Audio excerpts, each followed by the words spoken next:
Yeah, at the Richland Community Center for the Real Christian Foundation meeting. The major problem is our Christians don't know how to support Christian organizations. That's a major problem. And because it is a major problem, we are talking about something that's strange. And that is, we want each one of our ministries to be involved in leadership development and leadership training so that you're dealing with a next generation that will do a better job than our generation. All right. Let me break it down. I need y'all some young y'all stand up. Y'all stand up. I need some other folks to stand up. All right, there's a young person standing up right. I'm not sure. Y'all two stand up. Let's see, 1, 2, 3, 4. I need about 3 or 4 more. Okay. You can act young, Doris. Y'all stand up. Y'all act young. So we got 1, 2. Tony, stand up. 1, 2, 3, 4, 5. Stand up back there, young lady. Yeah, there you go. We're gonna get 1, 2, 3, 4, 5, 6, 7, 8, 9. I need one more to make it 10. All right, stand up over there. All right, here is the principle. In your ministry, over a 10-year period, you're working with young people. This is deep. 9 of them say, I'm gonna support you. Let me say that again. 1 says, I want to come back to the community to lead. The other 9 say, I'm going to make sure that I'm going to give you $10 a month, $25 a month, $100 a month, or whatever skill you decide to go into because you love your community. We want to develop a group of people that love their community, not run away from the community. Anybody can run away. We want to push hard the idea of developing leaders who love Jesus and love their community. Now, I'm going to get off on a theological issue. Y'all keep standing for just one more minute.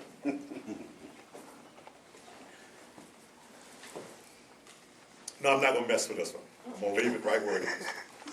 So that if you are tithing to your church, you add 2%. So if you're tithing 10% to your church, you add 2% because you want to have a percentage to give to this person in your community to do the work in that community. Whether you are a doctor, a lawyer, an engineer, or a teacher, or whatever you decide to go into, you love your community for Christ. You want to make sure that this person who makes a decision to come back and be a part of the ministry will have 9 people praying for them and supporting them. Did I communicate? Fully communicate. Y'all can sit down now. Thank you. Only one organization that I'm comfortable with in this room has a strong leadership development program, and that's Carey. Everybody else, you got to prove to us that you have a plan in place to develop a next generation of leaders.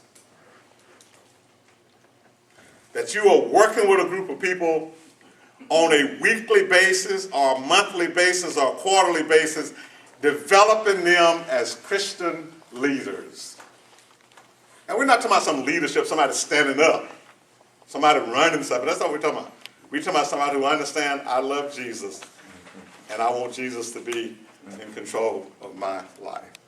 So we sent a letter out to you, and in that letter we talked about the fact that the Reggie Weary Scholarship Fund was not going to be opened up to everybody this year? Because it's designed to help you prepare your leaders. But you got to have something in place. Don't go find somebody on the street. Or don't be thinking, oh, I know some poor kid that needs some help. No, it's somebody you are working to develop as leaders. That's the part we want to get to. And I didn't mean to take that much time, Mr. Jones, but I want to make that point clear. Number one, you're a Christian organization. And you need to have 20 or 30 or 40 or 50 or 100 people supporting you on a regular basis at the $5 and the $10 and the $25 basis.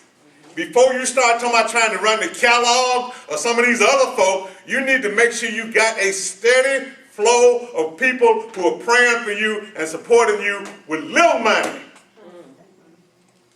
Before you start talking about running to somebody else. Okay, number one, why? Because you are a Christian organization and you are a Christian ministry.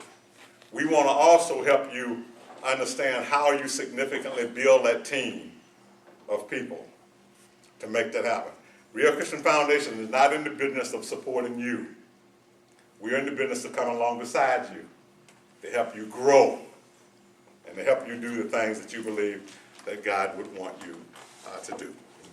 All right, question. Any question of me?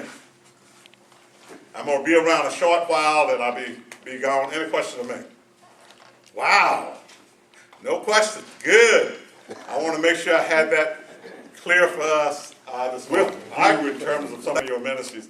CJ said something to us on the staff meeting the other day that was very profound. And that is, it's our job to come along beside you. Because we've taken it on. We said that's what we want to do. You know, we want to come along beside you, but that means we got to come where you are and spend time with you where you are. And help you realize that doing all that sports ministry is good. But where are you landing with those 20 kids? Where are you landing with 10 kids? Where are you landing with kids? Because you're doing all this other stuff. We need to help you look at how do you land with some that you're investing in, type thing, in a wonderful way. And that thing with Steve Harvey, talk about that with some folk, because it might be some of these other ministries can come together and help with this whole process of identifying kids that can take advantage of some of that nature. Okay? Okay. Who was the group that you said was Draw a circle around rural poverty. You can't around urban poverty, because you could say that's where the poverty is in the city. But urban is so spread out. So that was encouraging for us, because then we heard that they began to understand what it is to be in rural and not to be in urban. So they were really trying to open up the door to say to us that CCDA, Christian Community Development Association, doesn't want to just be involved in, urban. They want to include us in rural. And their vision really is to rural practitioners, that's us, to be fully engaged in the vision and mission of CCDA. So they're calling to ask us to be a part of it.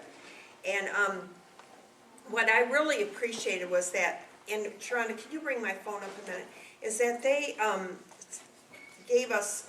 challenged us to look at the assets in our community.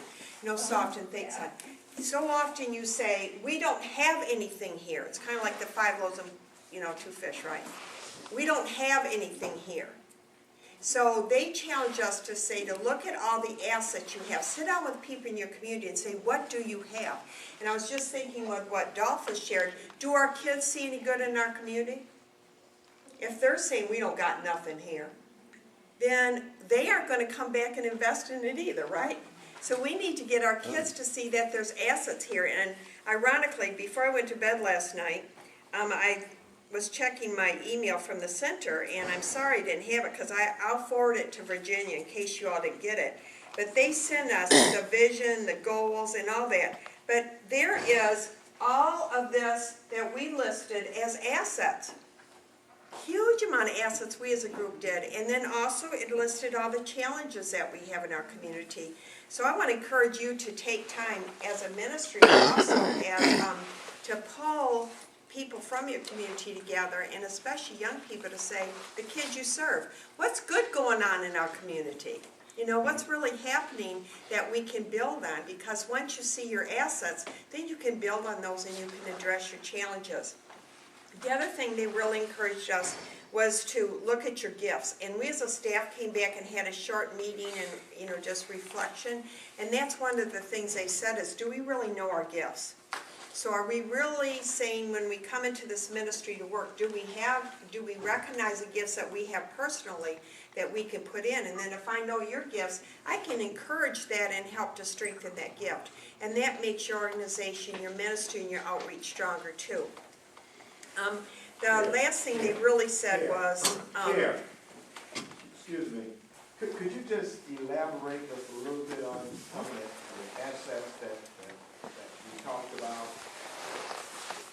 You want me to read a few of them to you? Yeah, read Okay. a few of them, and then some of the challenges, and that would kind of Okay. help pull people. Assets specific to rural. There's oxygen, there's equipment and tractors, there's close-knit relationships, there's civic pride, there's available time, you know, people just sitting around, but that you can look at that as available time. Lower cost of living, there's vacant buildings, the church has a voice, people are coming back home with money, people are coming back with knowledge and wisdom, there's open spaces, there's loyalty, resourceful, stability, because people are less mobile. You can see the sunrise and sunset. There's less traffic, less low-density housing, tradition, sense of belonging, natural resources, agriculture, and that goes on. Now, some of the challenges, see, it's a long list here of assets. Challenges were political support for rural areas by Christian politicians, lack of communication and telephone services, lack of housing, the casino, oftentimes are unwelcoming to outsiders, lack of cooperation, lack of public communication, multi-generational conflict, lack of unity, dream killers, lack of major transportation. And I will email this to them so that you can share it with anybody. But, you know, it really struck me when I went, whoa. You know, we have a lot of challenges, but we also have a lot of assets. And so one of the assets they said was our children, and that we need to have them look at what gifts they have. And I'm going to put a couple websites up here for you all to copy down, those of you who work with children, that you can go in there, and some of them are programs that your kids can actually take. And like one of them is just a Strength Explorer for ages 10 to 14. And so that you can have them say, you got some good strengths too that you can bring. And then I'll be quiet and let those guys talk. A fish out of water acts stupid. A fish in water is powerful and intelligent.